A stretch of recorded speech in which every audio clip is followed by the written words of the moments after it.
Remember that we are still looking at Nkejiasusu under Utasusu. Utasusu is grammar. And this Nkejiasusu, like we said, is parts of speech.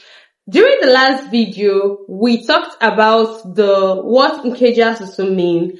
And for refreshment, or if this is the first time of coming to this video, if you want to know what it means, kindly go back to the last video. Okay, we talked about the parts, the kinds of this Nkejiasusu.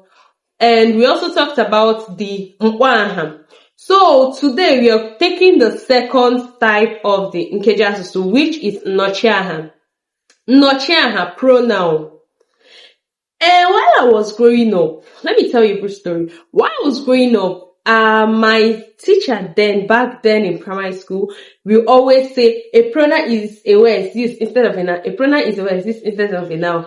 I tell you, down to this age, no matter, despite everything I've tried studying about this Nnochiahaa, that definition won't elude or won't go out from my head.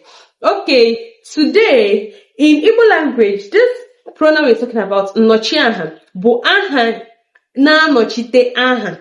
Ihe na-anọchite aha na mkpụrụ okwu. The same thing my primary school teacher did tell me then, a word used instead of a noun. Nnochiahaa, that is the pronoun. It is a word used instead of a noun. Ọ bụ ihe na-anọchite aha na mkpụrụ okwu. When you're making there are some sentences you want to make, and when you say, okay, let me make use of the name, the noun there, you will notice that the name is becoming much, it's becoming numerous in that comprehension or anything. For instance, we have something like Ngozi bụ onye Abia State. Ngozi bụ onye Ọhafia. Ngozi mara mma. Ngozi motu esi esi nri. Ngozi mere nke a. Ngozi eme nke a. Ngozi alụbeghị. Ngozi. You will notice that the Ngozi is now much.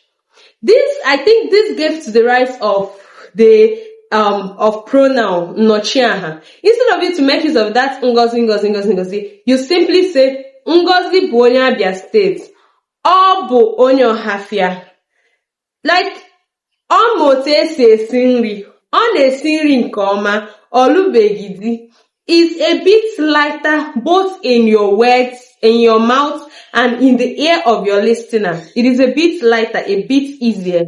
Okay, this pronoun we're talking about, like, let me give you another example. We have something like ebere ma akwụkwọ. Ebere is there. You want to talk about ebere. You said ebere ma akwụkwọ. But in a situation where you don't want to mention her name for public display or for anything, you can easily say ọ ma akwụkwọ. Uche na-agba bọọlụ. If you don't want to talk about this Uche, you can say ọ na-agba bọọlụ. Yeah, you're still talking about the same thing. I think it's even better than this continuous mentioning of the person's name. Now, you might wonder, is the only the only pronoun you can use to, replace the noun? Okay, no. The answer is no. We have so many types of pronoun. We have, in Igbo language, I mean the examples, the things you can use to replace it. We have unu, anyị, mụwa, gị, ọ, a, o, as in, they are numerous. You can say, unu na-abịa. Instead of saying, Ngozi, Chidi, Nneka, Amaka na-abịa, you can easily say, unu na-abịa.